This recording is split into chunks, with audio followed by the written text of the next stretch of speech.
If we are to believe the storybooks, those were the good old days when men really were brave.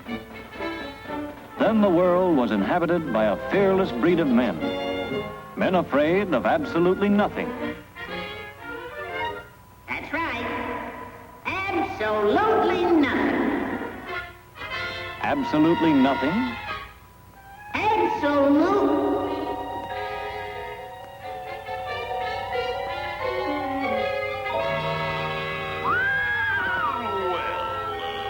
Practically nothing.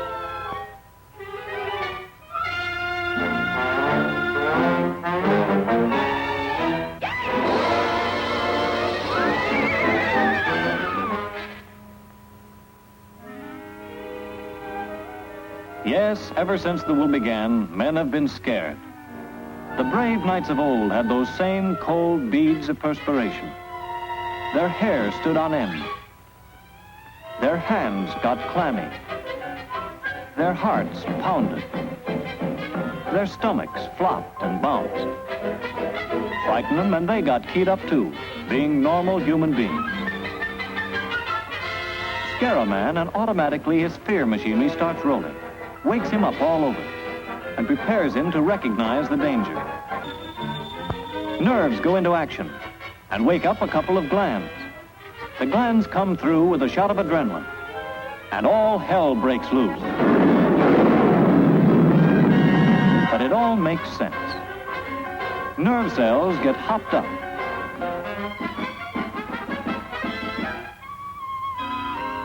You see more clearly. You hear more keenly. Muscles tense. Your body's ready to act and act fast. But to act at top speed calls for extra energy. That's where the liver comes in. This is the fuel tank. The fuel is sugar. And here's where it's stored. Getting scared gets it out. Out through the bloodstream to your muscles that need it. To get it there quicker, your heart pumps faster and you breathe harder, bringing in more oxygen to change that sugar into strength. And here we are. Scared? Yes, but ready. Ready either to get away from the danger or stay and fight with extra strength. That's the best thing about fear. You can make it work for you instead of against you.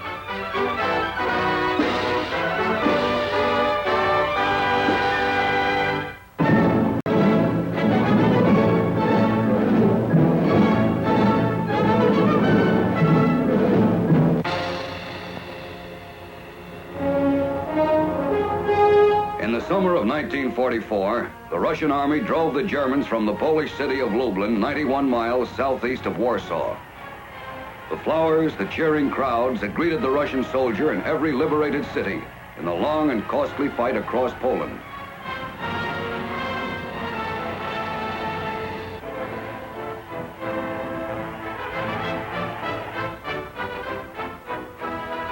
In the guidebooks, Lublin is described as the principal city of its province, an important commercial, industrial, and cultural center with many medieval churches and a modern university. The Germans left Lublin a city of ghosts and ruins. They had destroyed its churches, its university, its monuments, and they had tried to destroy the Polish language itself. The Russians had seen all of this before, but in one respect, Lublin was different from other Polish cities. During the enemy occupation, hundreds of civilians had been taken off the streets and imprisoned by the Germans in Lublin Castle. This is what the people of Lublin found when they came to the castle to release their friends and relatives. The workrooms of the prison, at their benches and sewing machines, the Germans had shot the prisoners in the nape of the neck and left the dead where they fell.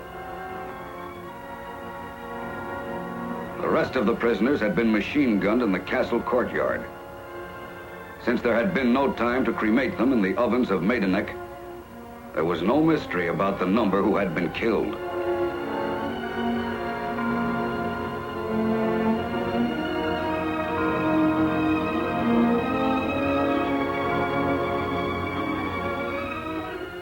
Two of the prisoners, mistaken for dead, lived to corroborate the dreadful evidence of the massacre.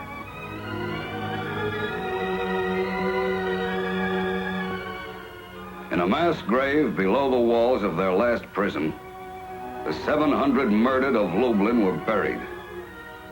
Why had they been killed, the mourners asked themselves. Why had their friends come to this end?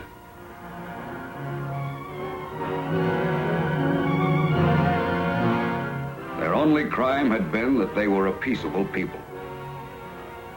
What kind of men were the Germans who made this wish punishable by a death so cruel and savage that Lublin will always be remembered for its graves?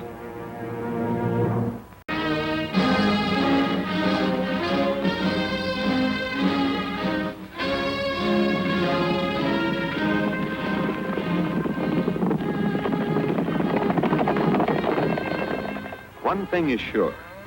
If there's a man in your outfit from Texas, you've heard some tall tales by now. But there's still enough facts about Texas to make it one of the doggonedest states in the Union. 700,000 men and women in uniform come from Texas. More than 10% of the state's population. They come from clusters of skyscrapers on the plains like Dallas, or Amarillo, Houston, or from a batch of little buildings on the highway like Fredericksburg.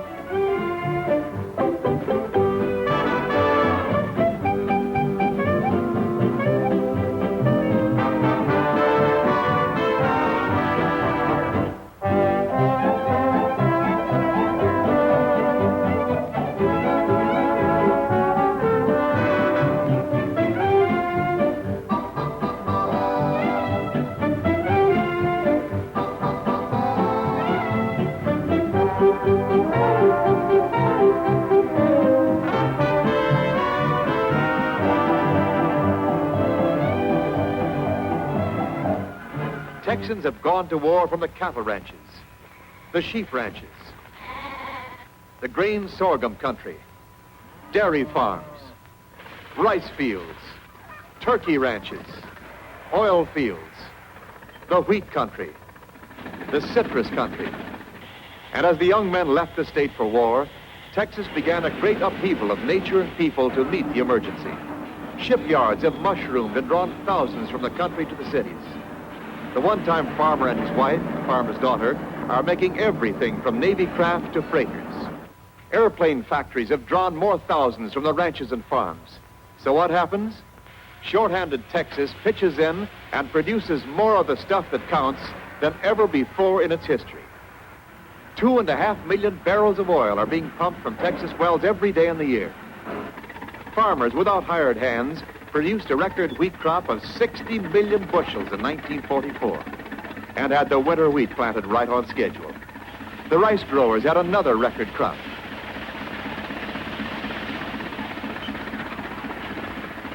Magnesium is being made from rock.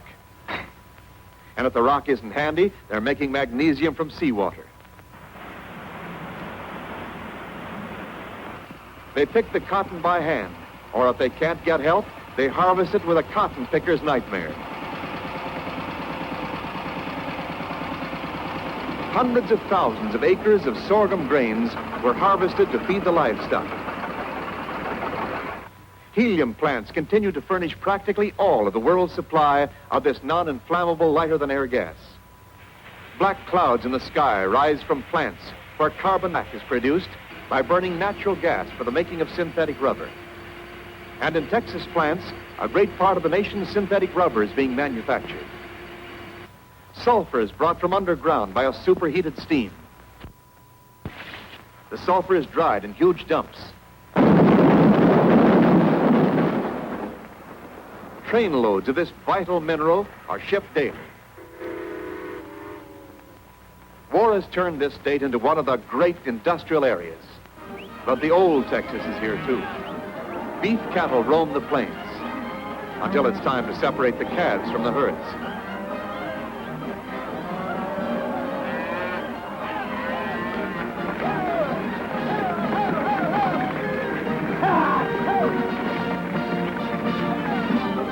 finally, the cattle march that last mile in the Fort Worth stockyards. Texas sheep contribute twice as much wool as the state next in production. And the sheep, too, march that last mile in Fort Worth to help feed millions. Angora goats supply 85% of the country's mohair. Turkey raising is one of the old standbys. And that Texas climate has produced some whoppers. Baby beef turkeys, running up to 50 pounds. Yes, Texas has done itself proud in wartime, and the people who have made this possible are simply the families of the men from Texas, the mothers and wives, and fathers and brothers. George Nicholas has a son hospitalized in New Caledonia. There are 3 men named Cooper who will recognize mother and dad at work. Millie Bailey carries on with the memory of a son captured on Corregidor. And the same for her husband, Ed Bailey.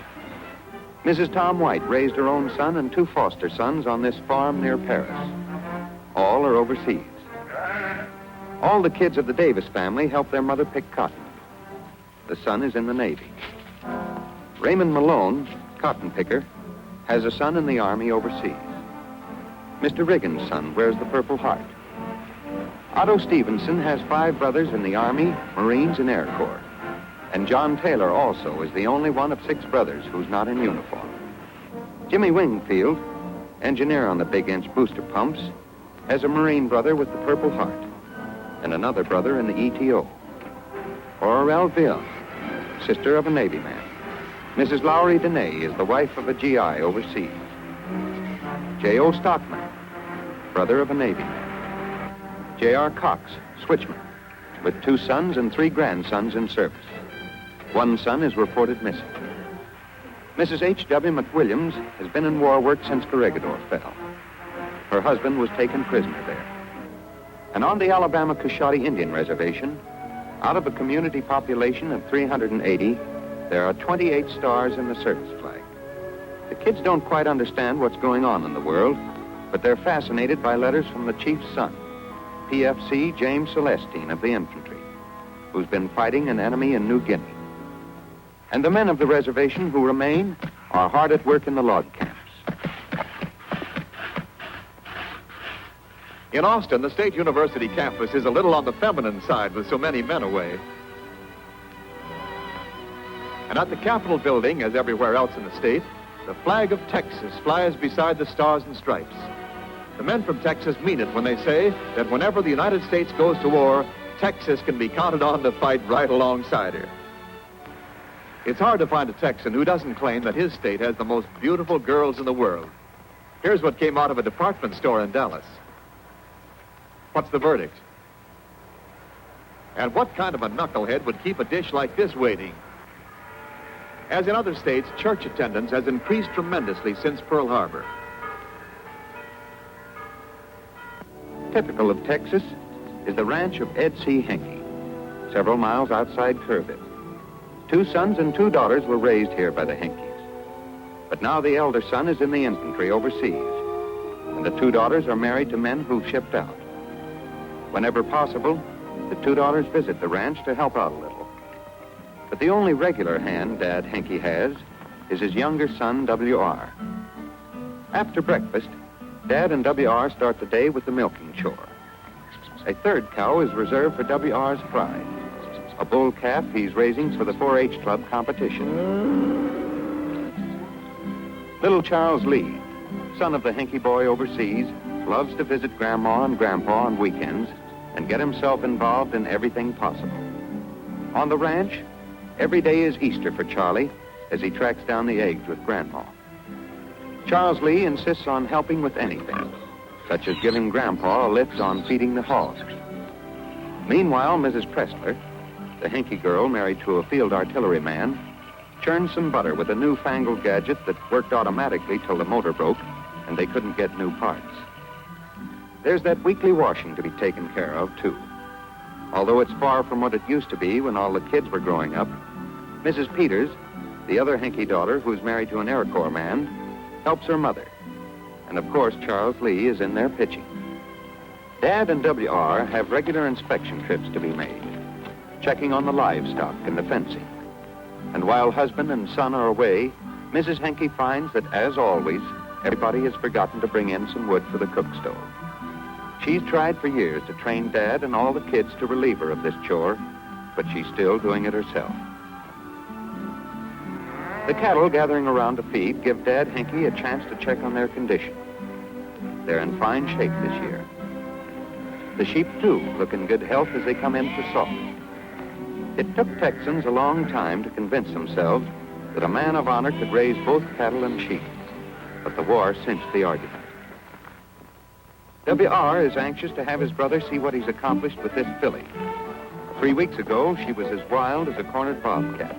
WR broke her all by himself.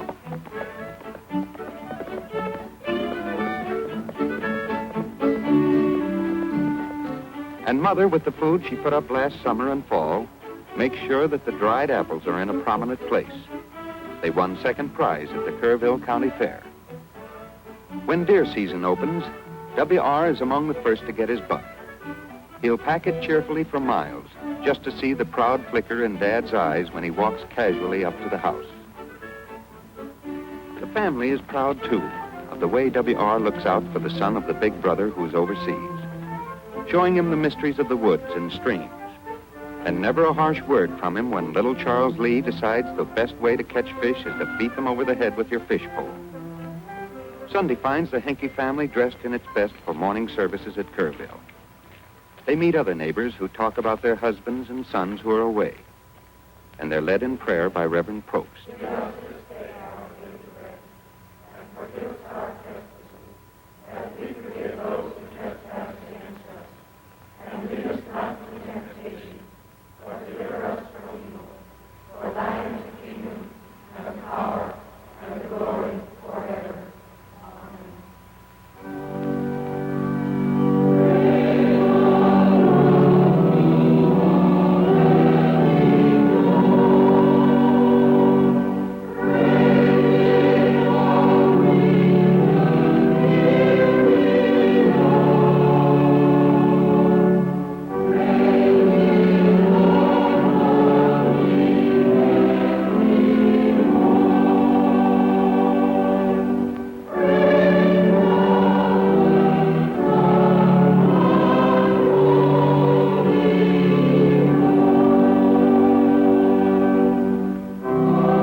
The end of each day finds the family a pretty tired lot, but with that feeling of having worked hard and unselfishly for the common good. And Charles Lee, who hates his bedtime like any other kid and speaks with childish pride of a daddy he worships without remembering, is the best answer the Henkes have as to why the men of Texas, as the men of all states, have left their homes to make sure that the security and freedom of the American family will not be destroyed.